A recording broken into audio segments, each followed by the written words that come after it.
Hour channel Avani's love story romantic hero next పార్ట్లోకి వెళ్ళిపోదాం. వెన్నెలకు చాలా రోజుల తరువాత కొంచెం మనశ్శాంతిగా అనిపించింది.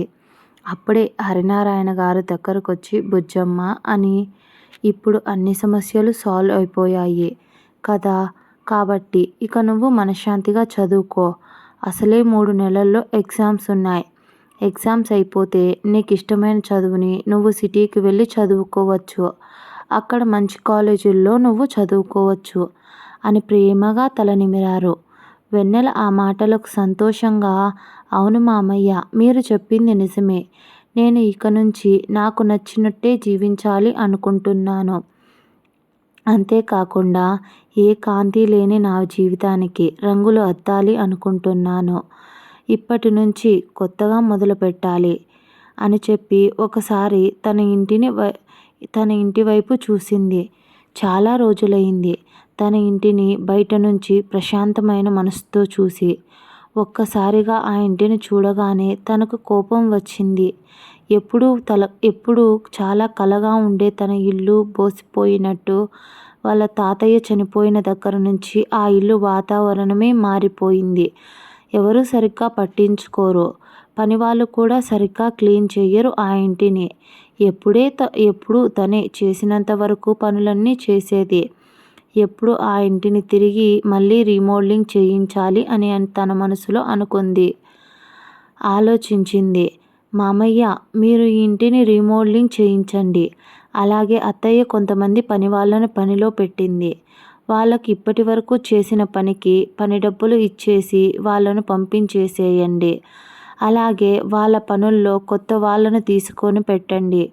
ఎందుకంటే అత్తయ్య పనిలో పెట్టిన వాళ్ళంతా సోమరిపోతులు అని చెప్పి, అలాగే ఇల్లు మొత్తం పెయింటింగ్స్ వేయించి నీట్గా రెడీ చేయండి అని చెప్పింది వెన్నెల.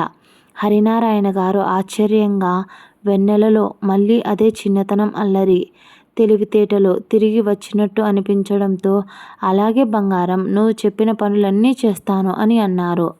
తరువాత హరిణిని చూసి, హరి రావే, మనం లోపలికి వెళ్ళి లోపల ఉన్న చెత్తంతా బయట పడేద్దాం అని హరిణి చెయ్యి పట్టుకొని లోపలికి తీసుకెళ్ళబోయింది.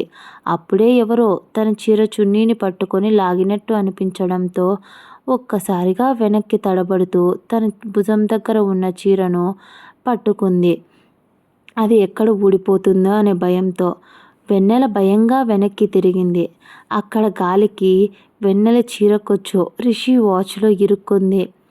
వెన్నెల రిషి వైపు చూస్తూ ఉంది. చూస్తున్నంతసేపు తను గమనించలేదు. కానీ మీరేంటి, మీరు మాస్క్ పెట్టుకొని ఉన్నారు అని అంటూ డౌట్గా చూసింది రిషి వైపు. దానికి విశ్వ తేరుకొని తనకు డస్ట్ అలర్జీ ఉంది అని అన్నాడు. రిషి వచ్చి, ఎలాగైనా తను నా ఫేస్ చూస్తుంది కాబట్టి తనకు నా ఫేస్ ఇప్పుడే చూపించడం బెటర్ ఏమో అంటూ, ఏం లేదు జస్ట్ ఊరికే పెట్టుకున్నాను అని మెల్లిగా తన మాస్క్ని రిమూవ్ చేశాడు. వెన్నెల రిషి మొహాన్ని చూసి కొద్దిసేపు అలాగే ఉంది. రిషి కళ్ళలోకి చూస్తూ ఉంది. తనకు రిషిని ఎక్కడో చూసిన ఫీలింగ్ అనిపిస్తుంది.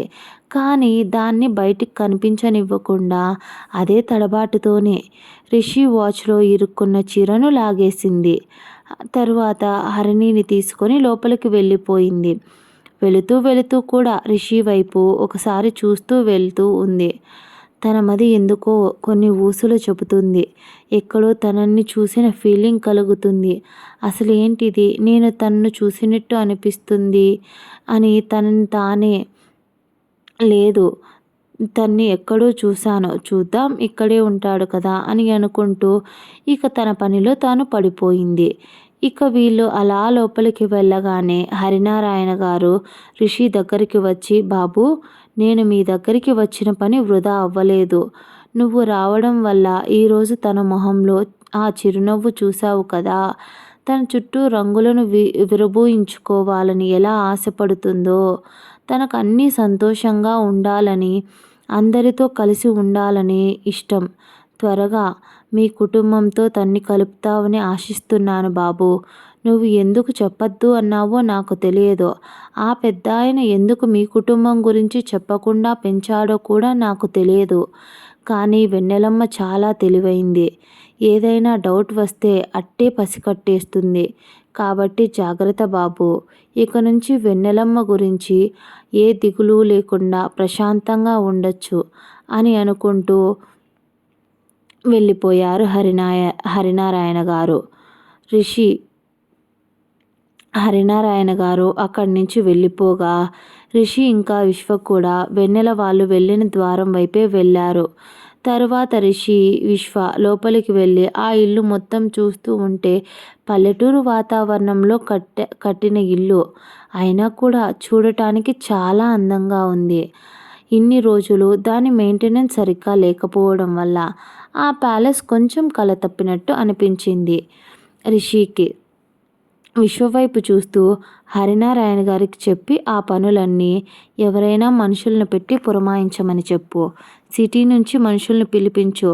మొత్తం వెన్నెల ఎలా అయితే చెబుతుందో అలా డిజైన్ చేయమని చెప్పు. తనకి ఏ రూమ్ అయితే ఎక్కువ ఇష్టమో, తను ఎక్కడైతే ఉండాలి అనుకుంటుందో అక్కడే తనకి కావాల్సిన అన్ని ఫెసిలిటీస్ని రెడీ చేయమని చెప్పు. ఇవన్నీ హరినారాయణ గారు చేసినట్టు వెన్నెలకు తెలియాలి. అందులో మన ఇన్వాల్వ్మెంట్ ఉంది అని తనకు తెలియకూడదు.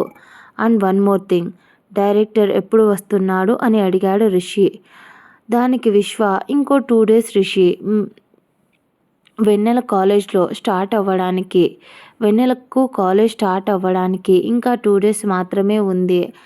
కాలేజ్ స్టార్ట్ అయిన రోజే ఆ డైరెక్టర్ కూడా వస్తాడంట. నేను ఆల్రెడీ ప్రిన్సిపాల్తో మాట్లాడేశాను. ప్రిన్సిపల్కి కొంచెం డబ్బులు ఇస్తే చాలు ఏదైనా చేసేలా ఉన్నాడు. కాబట్టి మనకు షూటింగ్కి ఏ ప్రాబ్లం ఉండదు అని అనగానే నో ప్రాబ్లం అని కాదు కానీ సెక్యూరిటీని కొంచెం ఎక్కువగా పెట్టు. నీకు తెలుసు కదా, నాకు నా చుట్టూ ఎక్కువ మనుషులు ఉంటే నాకు నచ్చదు. కాబట్టి సెక్యూరిటీ ఎక్కువగా ఉండాలి అని చెప్పి, సరే మన లొకేషన్ అంతా ఇక్కడికి తెప్పించు. ఇక నుంచి మనం ఇక్కడే ఉండబోతున్నాం. వెన్నెలని మనతో పాటు తీసుకువెళ్ళేంత వరకు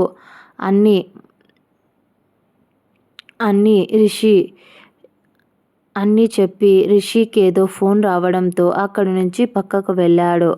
ఇక విశ్వ వాళ్ళ లగేజ్ తీసుకురావడానికని చెప్పి వాళ్ళు ఉన్న లొకేషన్కి వెళ్ళాడు. ఇదండి ఇవాల్టి ఎపిసోడ్. మీకు ఈ కథ నచ్చితే అండ్ ప్లీజ్ లైక్ చేసి షేర్ చేయండి అండ్ సబ్స్క్రైబ్ కూడా చేయండి. సారీ, అక్కడక్కడ తప్పులు వస్తున్నాయి. ఎవరు కూడా వెంటనే నేర్చుకోరు కదా. చెబుతూ నేను నేర్చుకోవడానికి ట్రై చేస్తున్నా. ప్లీజ్ హెల్ప్ చేయండి అండ్ సబ్స్క్రైబ్ చేసుకొని నా ఛానల్ని షేర్ చేయండి ఇంకొంతమందికి. Bye friends.